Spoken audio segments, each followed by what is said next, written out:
오늘까지 욥기를 마치게 되고요. 욥기 나머지 부분은 이제 3월 말부터 또 4월 다시 이제 우리 묵상하고 보게 될 텐데, 우리가 보았던 것처럼 이 고난을 당하면서도 고난의 이유를 알지 못해서 더욱 이 고통을 겪고 있는 욥, 그리고 그 욥을 위로한다고 찾아온 세 친구의 이 대화, 또 논쟁, 반론과 이 변론, 이게 4장부터 계속 이어지고 있습니다. 그래서 오늘 우리가 읽은 욥기 22장 21절부터 30절 말씀, 욥의 친구 그 엘리바스의 마지막 충고입니다. 오늘 이 말씀을 읽을 때 여러분 어떤 느낌이 들으셨습니까? 오늘 이 말씀, 이 엘리바스가 지금 욥에게 하고 있는 그런 말이다. 자, 이 선입견을 우리가 좀 빼버리면 그의 말 하나하나는 사실 틀린 말이 하나도 없습니다. 다 옳은 그런 말이라고 볼 수가 있습니다. 그래서 어제 나누었던 것처럼 이 엘리바스가 자기가 하는 말이 다 옳다, 그리고 이 자기의 지식, 이 자기의 경험, 어떤 자기 자신이 깨달은 이런 가지고 가르치듯이 어떤 정답을 제시하듯이 욥에게 얘기하고 있는데, 그에 대한 어떤 그런 선입견 이런 것들을 다 제거하면 굉장히 성경적이다라고도 할 수 있을 것 같습니다. 저는 그런 의미에서 저는 이 엘리바스의 이 권면, 비록 좀 욥에 대한 잘못된 이 판단, 거기에서 비롯된 것이지만, 저는 지금 이 엘리바스의 말이 그것만 빼고 놓고 본다면 또 우리에게 도전이 되고 또 우리에게 교훈이 되는 말이라고 생각합니다. 저는 오늘 이 말씀을 우리가 엘리바스의 말이라고 생각하지 않고 믿음의 선배들이 우리에게 권고하고 부탁하는 어떤 그런 말씀으로 들으면 어떨까, 그런 생각을 해보았습니다. 그래서 오늘 이 말씀 전체를 아우르는 그 말씀 한 절을 꼽으라면 맨 앞에 나오는 21절 말씀이 아닐까 생각합니다. 제가 다시 읽어드리면 이렇게 말씀하죠. 너는 하나님과 화목하고 평안하라. 그리하면 복이 내게 임하리라. 이렇게 말씀합니다. 하나님과 화목하라. 저는 저와 여러분들이 가장 무엇보다 이 하나님과 화목할 수 있기를 주님의 이름으로 간절히 축원합니다.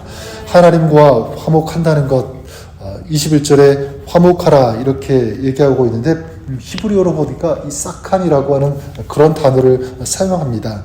이 사칸 어떤 뜻이냐면 도움이 되다, 그리고 유용하다라고 하는 그런 뜻을 가지고 있습니다. 그래서 이 도움이 되는 사람, 아주 유용한 그런 사람, 이게 히브리어로는 소켄이라고 하는 이 단어를 사용하고 있는데, 이 소켄은 우리말 성경에서 보면 다른 말, 유용한 사람, 그리고 필요가 되는 사람, 도움이 되는 사람, 어떤 뜻, 우리말 성경에는 이렇게 번역이 되어 있습니다. 바로 청지기라고 번역이 되어 있어요.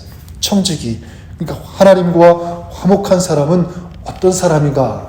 바로 하나님의 청지기가 되는 사람이라고도 할 수 있을 것 같습니다. 다시 말해서 이 말은 하나님이 주인이 되는 것을 인정할 수 있는 그런 사람, 이것이 하나님과 화목한 사람이고요. 그리고 하나님 말씀에 순종하는 사람. 왜냐하면 하나님께서 나의 주인이 되시니까 그 주인의 말을 듣고 그 말씀대로 살아가기를 힘쓰는 그런 사람, 순종하기를 원하고 결단하면서 살아가는 그런 사람, 바로 그 사람이 청지기고, 그 청지기 된 삶을 살아가는 사람이 곧 어떤 사람이냐면 하나님과 화목한 그런 사람이라고 할 수 있다는 것입니다. 그런 의미에서 한번 나 자신, 우리는 어떤지 한번 생각해 볼 수 있기를 바랍니다. 여러분, 우리의 삶은 진정 하나님과 화목한 삶을 살아가고 있습니까? 그래야 되지만 그렇지 못할 때가 참 많이 있다는 것 부인할 수 없을 것 같아요. 어떤 경우에는 하루의 이 대부분이 그냥 하나님과 화목하지 않는 그런 하루, 어떤 그런 삶을 살아갈 때도 있다는 것입니다. 여러분, 하나님과 만약 화목하지 못하고 또 화목이 깨어져 있다면 그 원인이 무엇일까? 그것도 한번 생각해 보아야 되겠죠. 저는 생각할 때 하나님과 화목하지 못하게 되는, 또 하나님과 깨어지는 그 원인, 다른 것이 아니라 저는 이것이라고 생각합니다. 그것은 바로 교만이고요. 또 한 가지는 불순종이라고 할 수 있습니다.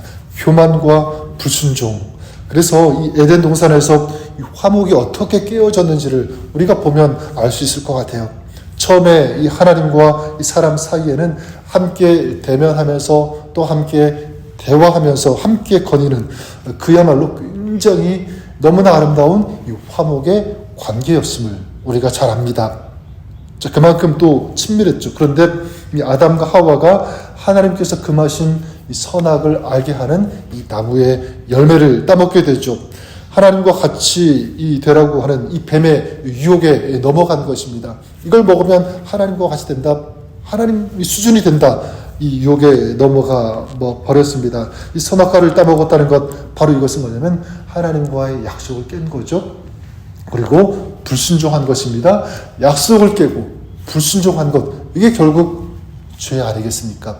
그런 죄를 저질렀을 때 하나님과의 이 화목은 깨어졌고, 우리가 아는 바와 같이 아담과 하와가 하나님을 피해서 숨어버리는 깨어진 관계, 이 모습을 이 창세기는 우리에게 잘 보여주고 있습니다. 여러분, 그렇다면 우리가 알 수 있는 것이 있죠. 바로 이 교만과 이 불순종은 하나님과의 관계를 파괴시킨다는 것. 그래서 로마서 5장 10절에도 이렇게 시작합니다. 곧 우리가 원수 되었을 때에. 성경은 이 교만과 불순종, 즉 이 죄로 인하여 하나님과 인간이 뭐가 되었냐면 그냥 화목이 깨어진 그 정도가 아니라 원수가 되었다, 이렇게 말씀하고 있습니다. 그만큼 이 교만과 이 불순종의 죄가 무섭다라는 것을 우리가 알 수 있습니다. 자, 그렇다면 하나님과 원수가 되고 이 깨어진 이 관계, 어떤 그런 가운데 있다면 어떻게 회복할 수 있을까? 또 회복할 수 있는 방법이 있다면 그것이 무엇일까? 만약 우리가 하나님과 화목하지 못한 그런 삶을 만약 살고 있다면 어떻게 하면 이 화목의 관계를 다시 정립하고 회복할 수 있을까? 저는 오늘 이 말씀에 그것을 잘 제시하고 있다고 생각합니다. 두 가지인데, 첫 번째 말씀이 뭐냐면 22절 말씀입니다. 22절에 이렇게 말씀하죠. 청하건대 너는 하나님의 입에서 교훈을 받고 하나님의 말씀을 내 마음에 두라. 무엇이냐면 하나님의 교훈을 받고 말씀을 어디에요? 마음에 두는 것, 이렇게 말씀하고 있죠. 다시 말하면 하나님의 이 말씀을 가까이 하라는 거예요. 그리고 하나님의 말씀을 묵상하라라는 것입니다.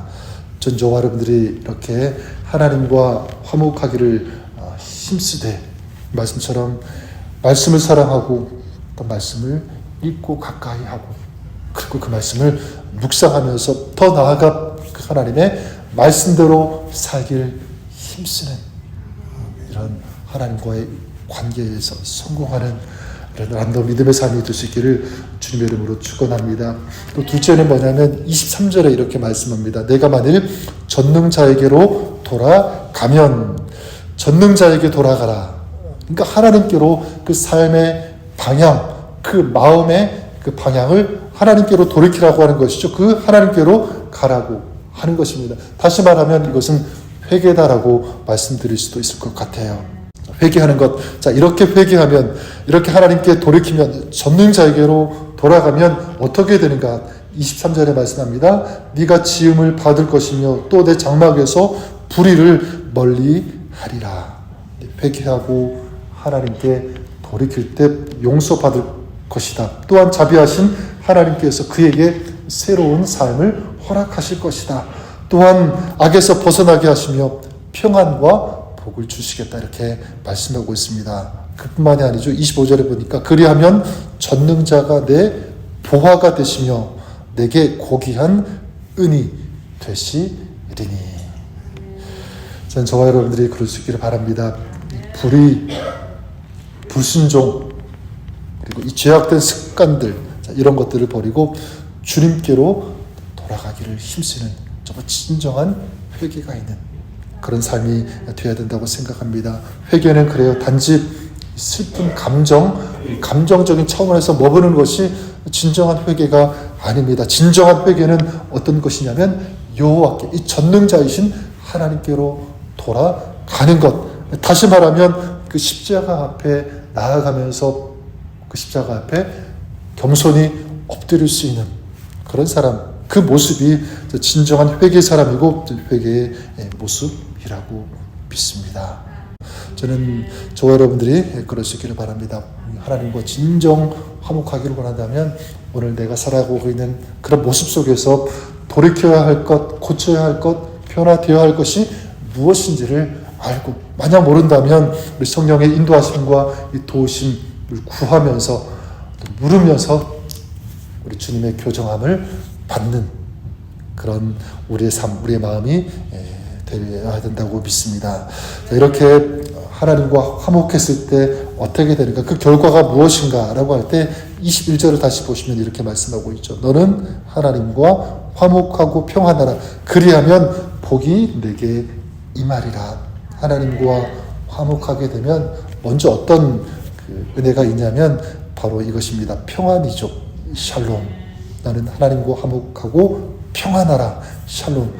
이 샬롬은 어떤 뜻이냐면 완성되어진다, 이루어진다, 완전하다라고 하는 그런 의미가 있습니다. 그러니까 우리가 하나님과 화목하면 어떤 이 축복이 주어지냐면 바로 이 평화, 샬롬이죠.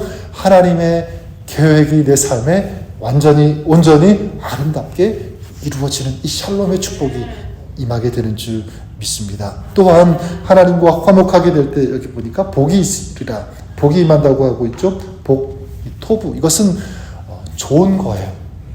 이 토부는 뭐냐면 인간의 입장에서 좋은 것일 수도 있지만 하나님의 관점에서, 하나님의 입장에서, 하나님 편에서 좋은 것, 이게 진짜 좋은 것, 가장 아름다운 것 아니겠습니까? 자, 이런 복을 누구에게 주시냐면 화목한 자에게 주신다, 이렇게 말씀하고 있습니다. 여러분, 세상이 주는 물질, 세상이 주는 어떤 그런 형통은 잠시 우리에게 기쁨, 어떤 평안, 위로가 될 수 있는지 모르겠지만 영원하지 않아요. 그러나 하나님 편에서 좋은 것, 그걸 우리에게 주시면 이건 우리 삶에 진정한 평안이 되고 진정한 기쁨이 되는 줄 믿습니다. 하나님과 화목하게 되냐면 세상이 알 수 없는, 줄 수 없는 그런 마음의 위로와 평안함과 기쁨이 충만한 그런 삶을 우리는 살게 되는 줄 믿습니다. 또한 그런 평안과 위로, 이런 복을 주시는 하나님 얼마나 감사합니까? 그 하나님을 생각하면서 우리는 마음의 담대함 얻을 것이고요, 위로를 받을 것이고, 그리고 앞으로 우리의 모든 삶에 하나님께서 인도하시고 우리를 도와주실 것이라고 하는 이 확신 속에 살기 때문에 그 삶은 연약하지 않습니다. 강하고 담대하게 우리는 믿음 안에서 우리는 확신을 가지고 살아갈 수 있는 이 용기와 힘이 거기에서 나오는 줄 믿습니다. 하나님과 화목한다는 것이 얼마나 중요한지, 얼마나 큰 축복이 되는지 우리가 알 수 있습니다. 저는 그런 의미에서 오늘 우리 기도할 때 하나님, 정말 이 하나님과의 화목이 회복되게 하여 주시옵소서. 우리 교회, 우리 모든 지체들이 하나님과 화목함 가운데, 그래서 거기에서 평안을 누리고 하나님 주시는 이 복으로 말미암아 기뻐하고, 그리고 정말 그 은혜 가운데 모든 성도들, 우리가 살아갈 수 있는 정말 그런 복 있는 삶이 되어줄 수 있도록 하나님 도와달라고 하는 이 마음, 간절함, 이 소원을 가지고 오늘 살아가시는, 또 특별히 오늘 하루 여러분이 이렇게 하나님 주시는 이 평안과 복을 누리시면서 살아가는 오늘 하루 복된 그런 여러분의 삶이 될 수 있기를 주님의 이름으로 간절히 축원합니다.